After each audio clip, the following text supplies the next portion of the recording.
In the book 7 of the Republic, Plato gives us the allegory of cave, one of the most famous allegories in the Western philosophy, which is a dialogue between Plato's brother Glucon and Socrates. Socrates, being the narrator, asks Glucon to imagine a group of people living in a cave since their childhood, with their legs and necks chained in such a manner that they cannot be moved in any direction. Hence, they can only see what is before them. There is a small wall built behind them, and at a distance, fire is set ablaze. Now and then people pass by the small wall behind, carrying figures of animals made of wood and stones, which casts a shadow before the eyes of prisoners. Since the shadows are the only vision that they can see, they believe it to be the most real thing in the world. They even name and classify the shadows, and whatever is spoken by the passers-by, they would associate it with the shadows. For them, the truth is nothing but the shadows of the images. Socrates further says if one of them is freed from the chains, he needs to be forced, let us say by a teacher, to turn around and look towards the light. At first, the glare will cause him pain.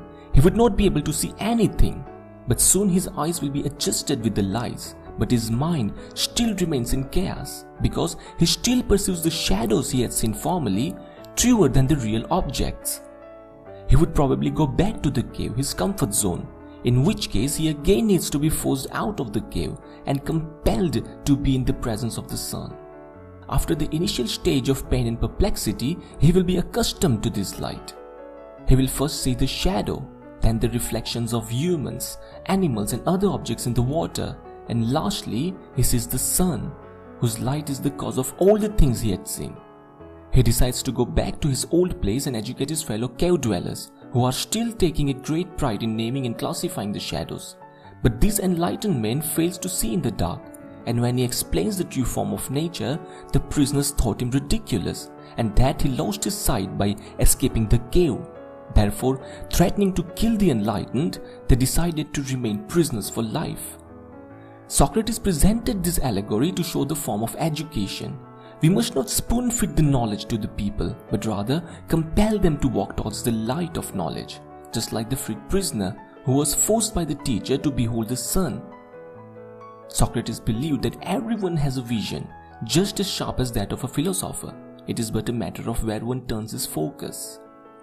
This allegory has quite many other interpretations as well, say for instance political ideology, in which case we only see the shadows of our limited or probably conservative beliefs. Or take the instance of media, how more often than not by their one-sided perspective they try to change the mass in the cave of their agenda. Therefore, to see the true nature of things, we must first understand the true forms of the same under the light of the sun.